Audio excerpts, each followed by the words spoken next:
Chega o inverno e com ele muitas doenças respiratórias. Por que o nosso organismo fica mais suscetível e mais sensível nessa época do ano? Principalmente a doenças como rinite, sinusite e otites. Esse é o nosso tema de hoje no Viva Saúde.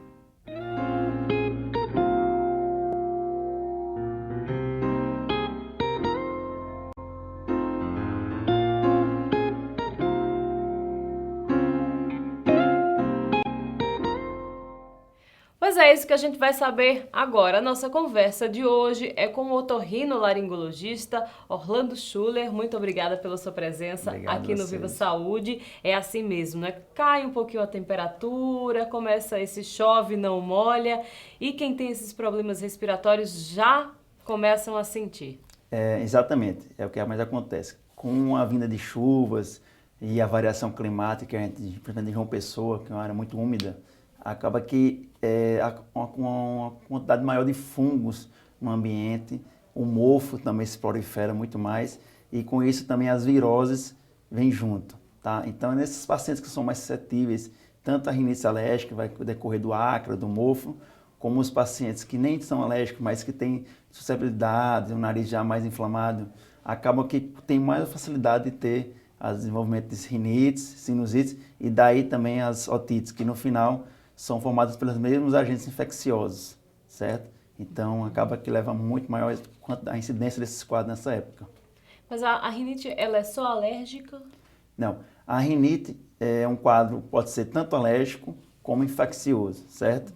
O mais comum é a gente ver o alérgico, né? Que o que muita gente nessas épocas piora, já que com a chuva ocorre uma maior proliferação desses fungos, começa a ter um mofo, é um principal exemplo.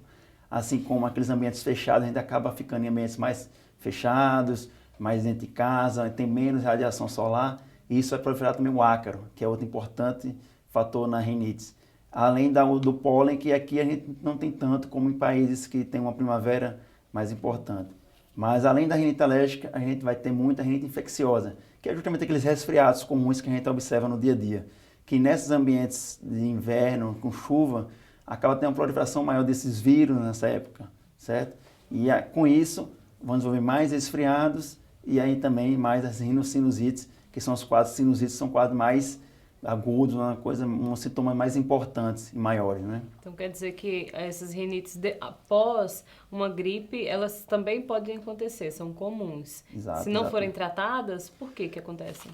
Após um resfriado comum que a gente tem, que a gripe seria uma coisa mais sistêmica, né? Mas aquele resfriado é aquela coisa mais de coriza, obstrução nasal, congestão, rinorreia.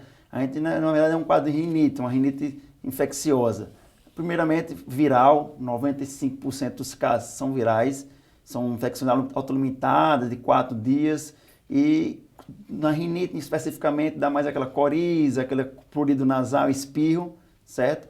E diferencia do alérgico, que no alérgico o paciente teve contato com algum ambiente que favoreceu a alergia dele. E no caso, o paciente que não tem contato alérgico, ele não vai ter essas desencadeantes. Já a rinite infecciosa é aquela que o paciente chega, já acorda com o nariz um pouco entupido e vai piorando. Quando essa rinite passa por um período maior do que 4 dias, já começa um quadro mais bacteriano, que a gente fala, né? E a rinocinusite diferencia da rinite, especificamente, por ser um quadro mais abrangente. A sinusite nada mais é do que uma rinite com abrangência maior até os seios da face. Então, formamos a rinocinusite, como a gente costuma chamar hoje em dia, tá?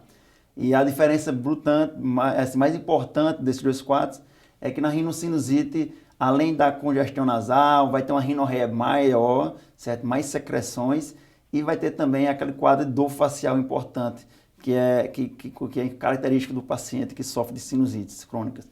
A diferença desses quadros com o quadro agudo, né, é que o crônico, o paciente com qualquer variação climática, ele acaba tendo um novo episódio. E tem paciente que tem um episódio por ano, enquanto o outro tem 10 a 15 episódios por ano. Qualquer gripezinha vira uma grande rinocinusite. Muitos médicos dizem que quem tem a rinite, né, assim que acorda, botou o pé no chão, já espirra. Exatamente. É assim que se caracteriza mesmo? Na verdade, é o que o ambiente já está propício a isso, né? O paciente já acorda num ambiente gelado, um ambiente com uma variação de temperatura importante, Existem algumas rinites ou rinossinusites que decorrem justamente dessa variação climática. Então o nariz ele serve justamente para aquecer esse ar que está entrando, que a gente vai respirar. Então algumas pessoas não têm capacidade de ter esse aquecimento ou até ter uma alteração no seio da face que são pioradas nesses ambientes mais frios. Então, aquele colocar o pé no chão, na verdade, é que o ambiente está gelado, na verdade. Né? Essa é a principal causa do paciente sofrer já um tipo de problema com isso. Então, como pode ser evitado para essas pessoas? Então, agasalhos, evitar o banho frio pela manhã? Assim, o que não pode fazer quem tem rinite? Certo. O principal, na verdade, nos pacientes que têm rinite, no caso a alérgica, é evitar o alérgeno, né? Que na verdade é bem difícil você evitar, que às vezes você está no trabalho, você não pode mudar seu emprego por causa de uma rinite. Mas assim, em casa é essencial um ambiente sempre muito limpo, que é o lugar que você passa boa parte do dia, que é dormindo, né? Então seu quarto tem que ser algo extremamente limpo, sempre limpar com pano úmidos, nunca usar espanador ou algo que levante poeira, tem que ser sempre pano úmido para limpar. Os colchões de travesseiro, uma vez por semana, colocar aquelas capas antialérgicas, uma vez por semana lavar essas capas, trocar, certo? Sempre que tiver sol, abrir a janela, deixar o sol entrar para também atuar, acabando com esse ácaro. Aquelas pessoas que convivem com animais domésticos, infelizmente, não pode deixar esse animal doméstico, principalmente gatos, entrar no quarto e conviver com uma pessoa, que geralmente pessoas, os rinites, que tem rinite alérgica, já sempre tem um gato ou um cachorro que dormem com ele, certo? Então são medidas assim, simples que podem mudar muito, cortinas de tecido, bichinho de pelúcia, tapetes, e além disso, o uso diário, constante, da lavagem nasal com soro fisiológico, certo? Hoje em dia a gente tem vários produtos no mercado que são sprays e também tem um soro fisiológico comum, que a gente pode lavar também com seringa. Assim, isso não é uma medida muito eficaz, que não leva o paciente a ter algum malefício. O paciente pode usar cronicamente, vários anos. Isso não vai aumentar a pressão arterial, como algumas pessoas acham que é água com sal, não vai aumentar. E é uma medida muito eficaz, porque ela, além de limpar o alérgeno, ela deixa as suas vias aéreas limpas da poluição, da poeira do meio ambiente e também evita os agentes infecciosos que, porventura, possam atacar esses pacientes. Então, ela não é tanto a higiene de mãos, né, que é para evitar qualquer tipo de virose, como a higiene nasal com o soro fisiológico, que é os fatores mais importantes para evitar tantas rinites. Limpando tudo. Tantas rinites como a rinocinusite, o fator principal na prevenção é essa lavagem, além de uma limpeza ambiental, né? A gente vai para um rápido intervalo. No próximo bloco vamos falar um pouquinho sobre sinusite, que também é uma outra doença que, quando chega o inverno, ataca e de cheio, né? A gente volta já já com o Viva Saúde.